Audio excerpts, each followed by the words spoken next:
We're back with the Deal Flow podcast. Ryan Ray here as always, and my guest is. Would you say it was the greatest deal flow originator of all time, smartest guy on the East Coast? You had some titles in there you wanted me to throw in. I forgot them though. Which one are we going by, Sir? Dude, Royalty? dude, just call. You can call me the cold call kid, like whatever you want to do. I mean, that's where the money comes from, and that's what makes stuff happen. Awesome, man. Okay, do a quick intro. Who you are, what you do, and let's get into it. Yeah, so my name's Alexander Pryor. Shit, man, I've been making cold calls and doing deals in real estate since I turned freshly 18. Um, and now we've gone from just flipping a ton of houses and wholesaling a little bit to right now I've got currently 300 acres that we're entitling for about 600 homes. And we're partnering with large builders in order to kind of finish those projects out. Nice, nice. Okay, so let me just ask a couple questions there. Terms should be familiar, but wholesaling, you're not flipping, you're not buying and building. I'm guessing you're getting under an assignment and you're selling to someone else. That's what you're doing then. Are you a real estate agent? You do real estate work like that? Where all do you come in at? So I do a lot of different things, but just about everything is centered around generating deal flow and just originating off-market deals, that wouldn't have happened without that. So Right. I have a call center.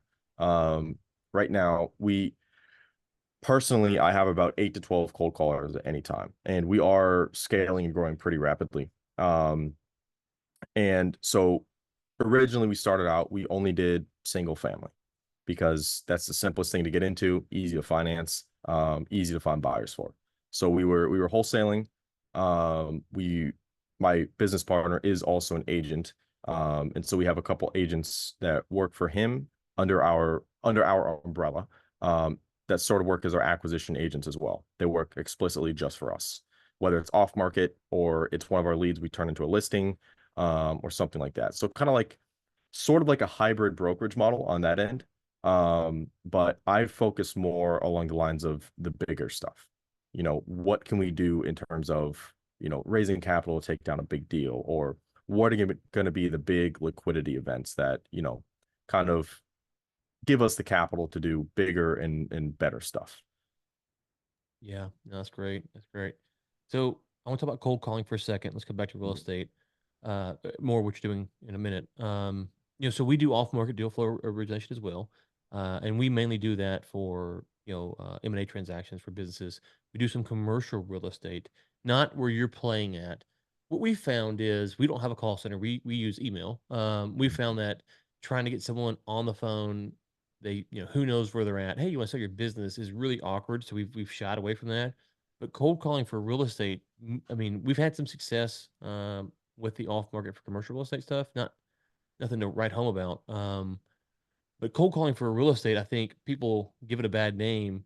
But for single family homes, especially, email doesn't work. It's what you have to do to be successful in that market. And so it kind of gets people get on Twitter or whatever. They say, "Oh, this is the best way," and it's very much industry specific in what you're trying to do, who the person is. B2B cold emailing works. B2C is very very tough, and it's a B2C play with a wholesale flip. So I can see why cold calling is crushing it there. Yeah. So I will say that we do call on and dabble in just about any asset you can kind of think of in terms of real estate. Single family is the bread and butter, primarily for our own operations and our own capital. But our approach does change between asset classes. So for single family, it you have to stratify, and I forgot the term, but create a persona around who are you going after, standard within any kind of marketing. The standard single family owner that you're going to get a decent deal from, whether from a flip or, a wholesale or, whatever your disposition strategy is. They're the average Joe. They typically they don't have a lot of money. And they just want surety because typically these are going to be some, distressed, kind of sellers or situations. So you think about the average person and, they probably spend 8 to 12 hours a day on their phone, whether it's answering phone calls, or texting. Texting does work very well, but regulations have pretty much stifled, um, a lot of people being able to use that as effectively, as they could in the past. So we have dabbled in that as well, and it worked amazingly until the regulations changed, of course.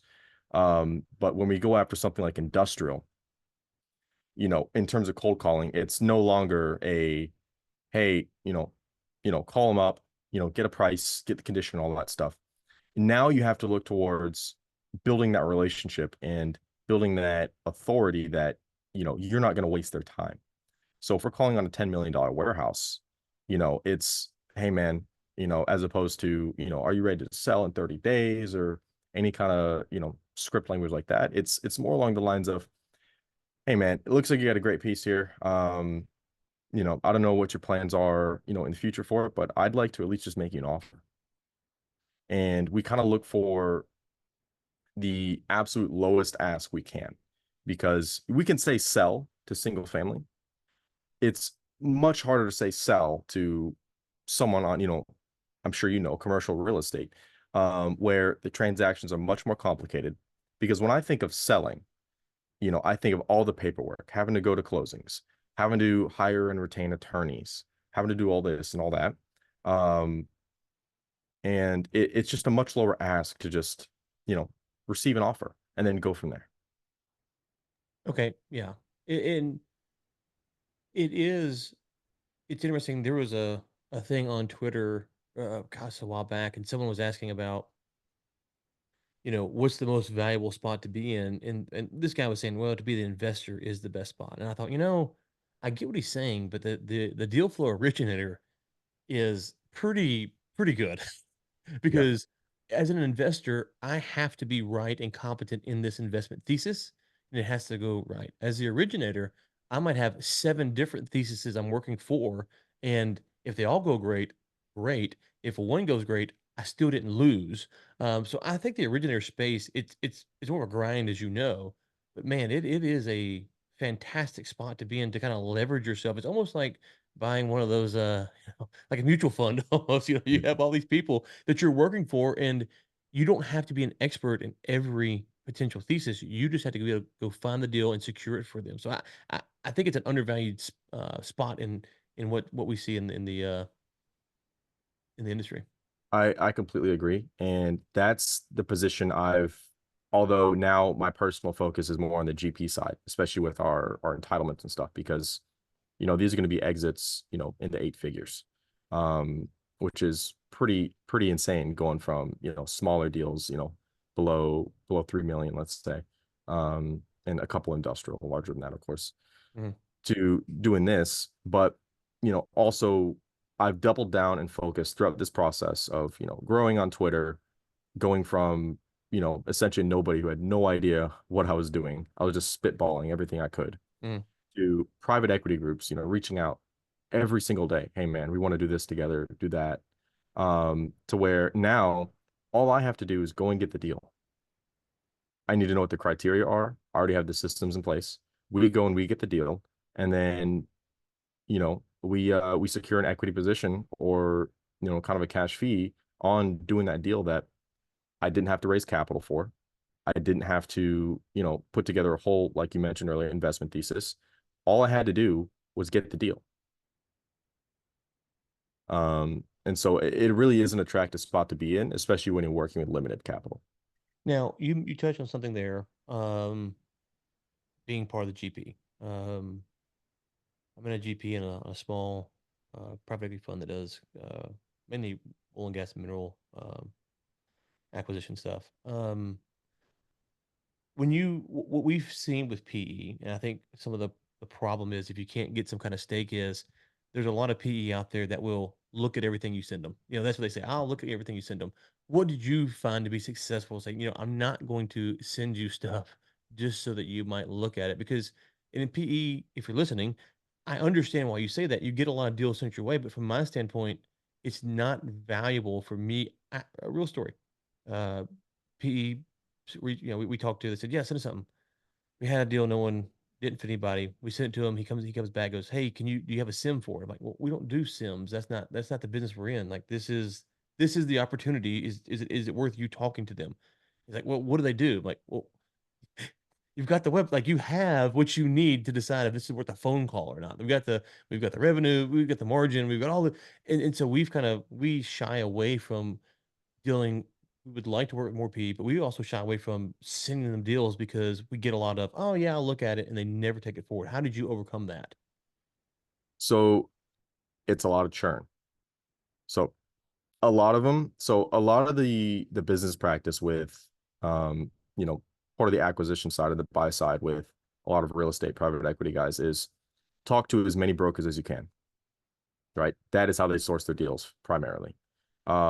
And then that kind of puts us in the category of being a broker, to an extent, in terms of we're still at the end of the day some sort of middleman for the deal.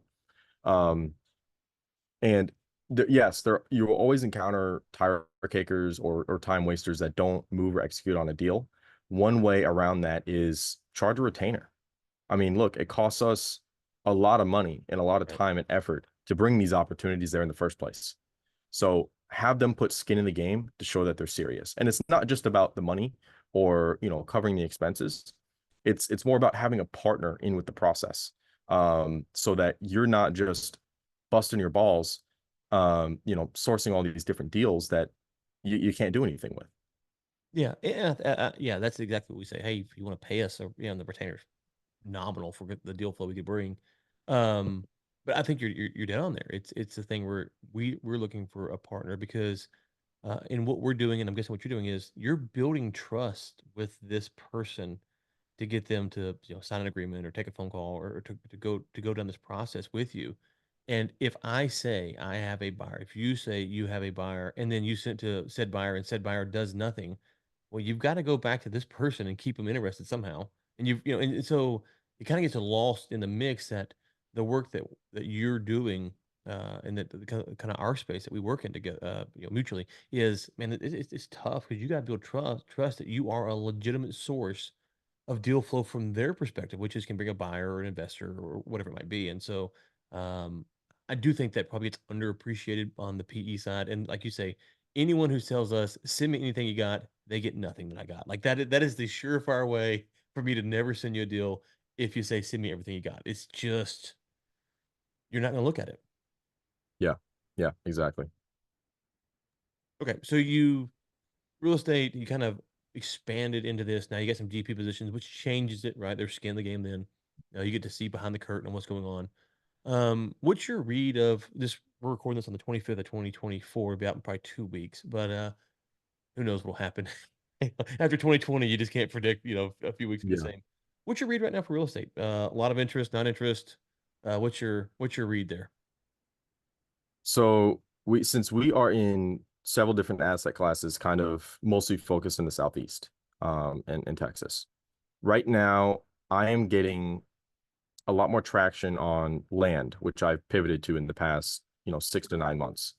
Um, because a lot of developers have been shaken out by interest rates, and construction costs primarily, because we were in a zero interest rate environment, and then we come in now and boom, it's ballooned. Now a mortgage is 7.5% as opposed to 2.25. So single family has taken a big hit, but we still have a massive shortage, for available single family housing. So I think it's very market dependent, especially my area in the Florida Panhandle. Um, the national builders just can't get enough. They cannot get enough lots to build on. So we're a little sheltered there. Um, and I would say just focus on where the demand is, because yes, real estate prices and values, if we're, especially commercial real estate on a cap rate basis, over the cost of debt, are have fallen significantly in the past couple of years. I would say focus on where there's still growth. I mean, I'm looking at demographic data more than ever on where there is still growth and where there is still demand, and where the numbers make sense to, properly expand. But I would say it's weird. Like, I'll talk to anybody, and if you want to talk general kind of market, terms, knowledge, etc., it's just weird. Nobody knows where anything is headed. Hmm. The best we can do is keep our heads down and execute, where we have a high degree of certainty. Yeah, and it's funny because on the national builder front, we have a seller who's thinking about selling. They work for a national builder. They do between 7 to 900 homes a year. And man, that is a tough business to get people to look at. It's a tough business. Yeah. And where I'm at, which is south of Fort Worth, Texas, I mean, there's, we're, I don't want to say a recession proof area because that's not true, but it is kind of a unique, it's more retirement, lot of money in the area. Not like, like Malibu or, something like that, but just, upper middle class type stuff. And so there's a ton of new homes that are trying to be put in here. And so we look at it, go, man, there's a lot of growth here, but that's not the country. But it's interesting that you say that because, these guys are seeing, multi-year commercial projects. It's not commercial project, it's commercial client, but multi-year single family home projects because they work for national builders. But from a buy side perspective in the market, there's not a lot of interest there. It's like that actually might be the place to be. That's not someone who's just throwing up stick homes here and there, for people like you and me. It's a different market, but it still is a tough sell, despite the fact they're building a ton of homes. Yeah, I agree. And I know based on conversations, a lot of regional builders and stuff is the national guys have been rolling up like crazy. I mean, if you think of your, of your Horton or something like that, one of their biggest ways of getting a hold of more buildable lots is always going to be buying the lots from a smaller builder in the area that doesn't have their, insanely low, construction costs, insanely low development costs. They can't compete margin wise. And as soon as interest rates went up, I mean, their margins got obliterated. Yeah. Yeah. Yeah. So how far out, you mentioned demographics, like how far out you're working on a mandate, right? So you have clients who are saying this is what we're thinking, but you mentioned you're doing demographic data. Obviously you're a bright guy. You're at, you're doing mathematics at John Hopkins. So you can do all You that tell stuff. by the little, tiny little, basically like a preschool room that I'm living in here. But I try to rub two sticks together and formulate a sentence. That's kind of what I'm doing on a daily basis. But how much of what you think you do is taking the thesis and finding the spots versus the thesis is this is where we want to go make it successful here. Typically, when it comes to finding and sourcing deals with a lot of these other like kind of private equity type partners, they already have something in mind. So, if you think of like a Zenith iOS, for example, um, I know Alex, he posted, I think last week, they're looking for, iOS sites in cities that have a NFL sports team, any city with an NFL team. So there's all kinds of different ways of looking at this stuff. But typically, for if we want to stay in the industrial, asset class, it's going to be like a top 50 MSA. So regardless of any additional data, when it comes to a lot more of the single family stuff, then that's where I think a lot of the demographic data comes into play. Um, which I did a research study on last semester, with a bunch of data analytics and stuff, which I definitely need to post on Twitter. Yeah, In I'll terms have to check of it out. how the median income plays a huge part in like housing affordability, as well as like rising land costs and certain MSAs. Yeah. um but I think that demographics matter the most for kind of residential stuff. Mm. Yeah, one of the things I like about this space is you have a thesis, you have something someone wants to go find, you go work on that, but you also get to talk to the people who are in the thesis, right? Mhm. And so you have a lot of conversations and you hear data. And so how do you find, like when we talk to small business owners, we hear a lot of maybe 2021 was rough or 2022 was rough or whatever, but but we don't come across a ton of distressed businesses. Maybe they just don't respond, I don't know. um but by and large, if we were only polling the people that we talk to, which is anecdotal of course, you would think the economy's doing okay, right? But if you get on Twitter, you see there's mixed results. Does that ever how do you balance that data of the people that you're talking to? Because obviously they're probably trying to sell you a good positive story, right? They want the most money. How do you try to balance that out when you're making an offer or putting together a term sheet or whatever it might be? Cost of capital has risen, values have fallen. Like that's the thesis you have to stick with. Like you don't want to have to, let's say hypothetically you had to go before an investment committee. Let's say we were in PE, you had to go to Mm, IC, and you have to be able to defend everything that, you've kind of promised or guaranteed to, this potential seller. Um, in terms of balancing, I mean, one way to look at it is, let's look at all the brokerages. Brokerage revenues are down what, 60 something percent since last year. It's been an insane pitfall in terms of who's trading, how much they're trading, and transaction volume is down significantly. So that is one way to also, go to these people and, try and get some form of discount to the point where it'll make sense. But in terms of balancing like how we think, how we operate, um, it's so contingent upon the situation everything is in. So, like I mentioned earlier, everything's weird. It's turned upside down. We don't know where things are going. We can make all the guesses in the world, but in my 2/10 of a decade experience, it's a little hard to have a crystal ball and predict where things are going to go. No, right, and that's again part of the reason I like the space is I don't have to predict where things are going. I just got to figure out people who think they can predict it and work for them. And some of them are gonna be right. I hope they're all right. Obviously, some of them won't be. That's just the way things go. So where do you see yourself going from here? I mean, obviously you're very successful in the space. You're generating a lot of deal flow. You got a call center, multiple asset classes. Is this the next 10 years you're going to do deal flow, or at some point you're going to go to be the person with the thesis? When does that transition happen? So we're doing both right now. So we are slowly making that transition, obviously with my current kind of pre-development deals. And we are looking to expand that significantly. So we're already looking into, other states, other areas, and just going deep where we know the markets. So I am still scaling up our kind of deal flow operations, and more along the lines of the call center, um, until we, exit a lot more of these kind of larger deals. And as far as where I see it going, I see it going more along the route of, becoming more as a um more as a traditional GP. Because a lot of the deal flow stuff, it's not as scalable as it could be, as soon as you have access to capital in terms of the opportunity cost. So I think it's a great springboard, to kind of get you to where you want to go. But in terms of, and you can definitely make a lifelong career, build a huge consultancy out of it. But the amount of time and effort that would take would be a big opportunity cost as opposed to, you know, pursuing these great deals for myself and executing on our thesis. Mhm.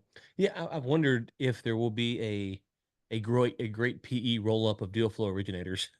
Yeah. Like they just come in because the value a good firm can bring to PE is, you know, if all the numbers you believe that are put out there are true, which is off market deals, sell for less than broker deals, and all that stuff. If you just took all that to be true, it would seem that for PE the cost to go up, invest heavily in a deal flow firm make them part of the GP, but make them almost exclusive, but then infuse cash and let them grow and grow their thesis. I've wondered if we might see something like that in the future, where there's a rollout. How many firms there are like that, like us out there? But I've wondered if that's going to be something we see in the next 3 to 5 years. Yeah. No, that'd be definitely something interesting to see. Okay, so a couple final questions here for you. There's a book, Fanatical Prospecting, and if you want to get in this business, that's a great one to read. Hmm. Um, let's talk about cold calling. Just go back to that for a second. People I don't care their opinion on it is. My thesis on cold calling is really if you're going to do it, it doesn't take that long to get to where you can be good at it. And Hmm. I'm not cold calling now. It's not part of what we're doing for our clients. But when I was doing it, I'd have Netflix on one screen or whatever I was doing on one screen, and the dollar on the other screen, and people were get really scared of it. And it's like, man, after you get hung up on 15 times or whatever, and you've gone through the pitch 30, 40 times, it's it's it's one of the least thinking processes you can do unless there's just people answering all day long, and that's not always the case. What advice do you give to people who want to do cold calling more regularly? So it's a give and a take. So like you mentioned earlier, it's you have to get over that initial fear. I had to force myself because when I first started, I was cold calling in a shed, um, a backyard shed in the freezing cold, and I would spend hours preparing for each call. I was so nervous because before this, I was just a computer nerd. I had little to no social skills. I had to create them. So it's just about getting started and keeping up the momentum. Because there are no specific tricks or, advice I would say besides just start the snowball now. Because you want it to get as big as possible, as fast as possible. And a lot more will come from cold calling than you would expect. Other than just leads or deals, you'll meet new partners, you'll meet new friends, new opportunities that you never would have thought possible. Um, and just keep the confidence and just keep it going. Yeah, yeah, and it doesn't probably take, unless you've got like severe anxiety, maybe it doesn't take as long as you might think to get over the awkwardness of it, and then you've got to get the pitch down, and that probably doesn't take, if you're paying attention to what they're saying, what you're saying, how they respond to what's going on. And what you eventually realize is one day someone answers the phone and you go, whatever your script is, and they go, "Yeah, I want to talk to you." You're like, "Oh, it was just I had to call 622 people to get in Mhm. front of someone." That was it. That was really all it was. It wasn't this magical, I hate all there's a video on Twitter last night, some guy cold calling someone and he's browbeating him. It's like, okay, yeah, sure, whatever.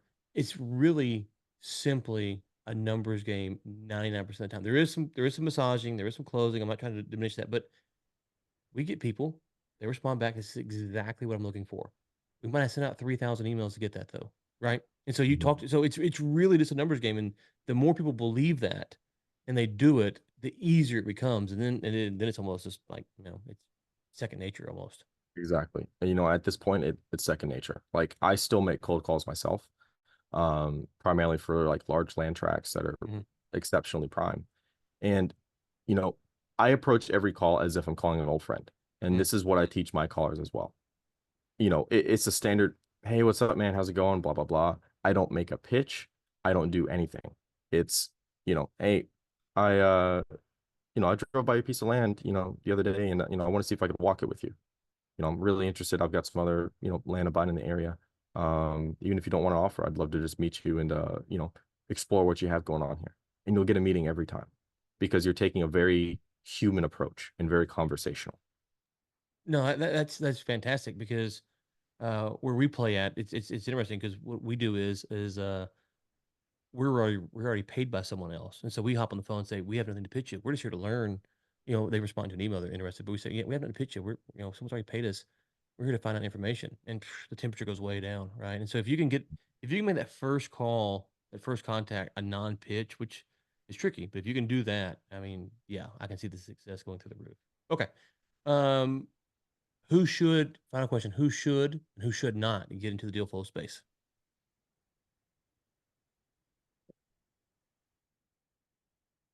As far as who should not, I would say if you can, if you get easily overwhelmed because, and if you are very emotionally reliant on your success as form of your self-worth, which is something we may all struggle with because at any point in time, I could be working 10 deals, 20 deals, 100 deals, which is very unrealistic, but sometimes it feels like that. Or I could go 3 months and I don't have a single deal. So you have to be consistent. You have to put in the reps. And if that sounds like something you're willing to wait for and not get that instant gratification, I think you have a really good shot at succeeding. Mm, yeah. Well, I'll follow up with this. I guess I said one last question. This is the last one. What I did when I got into the space was I had to make my KPI really low, a low bar. And for me, it was a booked meeting because I knew if I booked enough meetings, I would have success, right? And so I just made it so it's not closed deals, it's not money in the bank. That comes, but I have to just book meetings, and that allows that momentum to keep going. Was making it a really low bar. I mean, it's not easy to do, but it's just a low bar as far as like a book meeting. Okay, if I can just do that, I'm heading in the right direction. Enough of those, they will turn over. And that was kind of the trick I played myself. Because you're right, it can take a while to close an actual deal, but if I keep booking meetings, I'm just going to close a deal. Yeah. And it takes time. Yeah, it does take You'll be time. lucky if the first deal, even if you get solid something on the first day, that you'll be lucky if it closes within 6 months. You need time. That's exactly right. Okay. Twitter, We're gonna link to your Twitter. Give out your X or whatever we're calling it these days, Twitter handle. Where else can people find you at?